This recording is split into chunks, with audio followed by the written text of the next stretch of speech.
I was going to start with a funny quote from my friend Sam Healy. Not to belabor the point, Brent was attractive, but I thought it was funny. Quote, I always hated taking pictures standing next to Brent. He was 6'5" with model looks and a crooked smile that came straight from the heart. You could go from feeling like Ryan Reynolds to Frank Reynolds in his presence. I thought it was applicable. For those of you who don't know me, my name is MJ Healy. Before Brent was the best man at my wedding, he was my suite mate at my freshman year at Virginia Tech. I could fill probably 2 hours with just stories from 2002 Cochrane, but I know we don't have 2 hours, so I'll try to keep it as concise as I can. For the next 15 years or so, we became great friends, or as some would call us. I know Kate Key said this recently, common law spouses due to our propensity to always room together. I'd also like to thank, obviously, the Wilkins family for giving me the opportunity to say a few words today about our friend. As I spent time this week,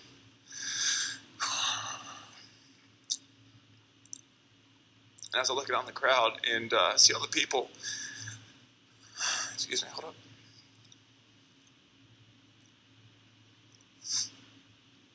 That I've come to know over the last 15 years, it is not lost on me how many of you I know directly because of Brent, and a lot of my closest friends are because of Brent. We hung out so much, and without him, my life would be completely different. The people I hang out with, my wife, the friends I know, that sort of thing. So I was sitting down to write this, and the question kept coming over is, how do you summarize a life or a friendship? We experienced so much during 15 years together. From sneaking into bars at Virginia Tech, sorry Trish, to driving 16 hours from Richmond to New Orleans for the Sugar Bowl. We experienced a million things, and how you distill all those moments into 3 or 4 paragraphs. One of our friends, Dan, recently pointed out that Brent would start every conversation with the question, "Hey brother, what's the word? How you doing?" A strategy that is used by people that are usually well-liked because it makes people feel good when they're around. And that was Brent. People want to be around him. What I'd like to focus on today, at least as part of my own healing, is the real Brent Wilkins. The Brent that would literally circle a parking lot for 45 minutes to try to find the perfect spot because he was not walking more than 100 feet to the front door. The Brent that at the age of 28 had a snack collection that'd be the envy of any kindergarten class, complete with Gushers, Shark Bites, and Oreos, and may God help you if in a moment of weakness he catches you trying to sneak one. The Brent that would call out, "Hey dude, was MV1," and MV1 is Michael Vick for those you don't know, "was MV1 the best athlete on the planet? What a freak." Or come up with athletic hypotheticals such as, "Do you think if you had a 10 by 10 room that you could touch Michael Vick once in a game of tag?" The Brent that would step onto a diving board and make you wonder if he had legit Olympic potential with his ability to pull off mid-air stunts. It was incredible. I remember the first time I saw him, just as I don't have this written down, but literally, he would get on a diving board, and I've known him for years, and he pulled off some trick. I was like, "Are you serious? Like, he just did that?" It was incredible. The Brent that when you called him would take a second, clear his throat to build drama, and then say, "Sup?" or "Yo!" Just something to get you to laugh. We knew it was coming every time, but it didn't make it any less funny. The Brent that once he found something he liked would not deviate from it, whether it be a steak salad at Ragtime, his favorite restaurant, his cargo camo shorts, his V-neck, tennis or squash, depending on the year.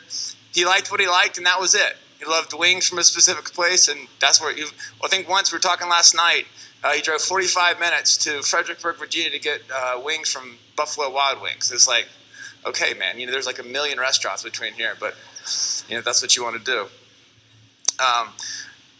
The Brent that would pour over hours of Virginia Tech football YouTube highlights and laugh out loud at the athletic ability of all his favorite players. The Brent that was a terrible planner and once asked me a week before Brian and Kate Key's wedding if I had booked a hotel room. My wife and I had because, the wedding was a week away. And Brent, because all the rooms were sold out, had to sleep on a cot in our room. But yet, despite his inability to plan, somehow managed to put together my entire bachelor party. And the Brent that welcomed my wife, Kendall, with open arms, When we first started dating, and went as far as to invite her out to a bar with my friends when I was out of town for work. The Brent that would ask, dude, you trying to hit up 7-Eleven? I need a Slurpee. And we then spend 30 minutes trying to pick out the perfect combination of food. And despite taking forever, would always walk out with the exact same stuff. Slim Jims, individually wrapped sharp cheddar cheese, Airheads, pickles, Swedish fish, Yoo-Hoos, and a quarter-pounder hot dog. You know the hot dogs in the 7-Eleven case that no one eats? Brent ate them. It was incredible. The Brent that would challenge and destroy anyone who dared take him on in ping pong by slamming literally anything you try to hit at him. He was undefeated. And the Brent that would hold court in the middle of our living room in just boxers and practice his forehand and backhand, and at our egging on, recap every single tennis player's personal strokes and ethos. Brent was a big kid in a grown-up body. He didn't stress about anything because everything came easy to him and he didn't need to. He was the guy that walked into a room and everyone in it wanted to get to know him, myself included.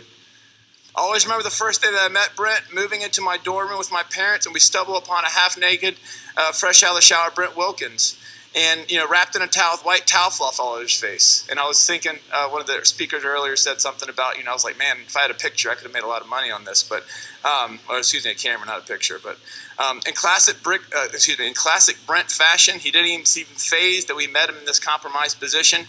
He extended his hand, bent pinky and all, met my entire family, mom included, and in that classic Brent Wilkins style, gave us one of his patented fishhook smiles and asked, "How you guys doing?" At that moment, I knew I needed to get to know this guy.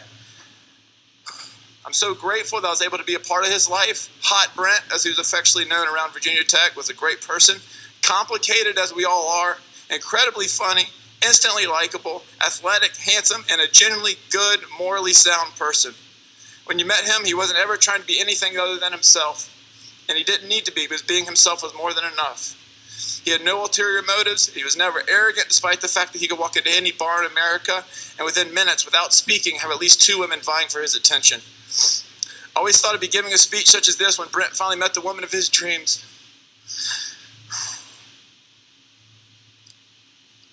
And I'm massively saddened that I'm giving it to you now on this occasion. I'm going to miss him like hell. I'm proud of him for taking a risk and doing what he felt was right, and I'm absolutely devastated by how it ended. I'm sad that he'll never meet my kids, who would have loved Uncle Brent and his ability to relate to them. But his legacy will live on through me and them and all of us. And my kids will learn about him and his enormous heart and his ability to, above all, be a good person. He will become part legend in my house because that's exactly what he was. A larger-than-life legend who at the end of the day just craved a big, comfortable bed that he didn't have to share with anybody. Brent never compromised and did everything his own way. I hope that some good can come out of his untimely passing. For me, it would be that I need to let the small stuff go. I need to focus on all the blessings that I have in my life and be willing to love everyone. That's what Brent would have wanted. I love all of you for coming. Take care of each other. Hug each other. Tell people you love them. And never forget, there are so many people out there that love and only want the best for each and every one of you. So many people love Brent, and if he didn't know that now, I sure hope he knows it now. If he didn't know it then, I sure hope he knows it now. I'm going to miss you, brother. I love you. Go Hokies.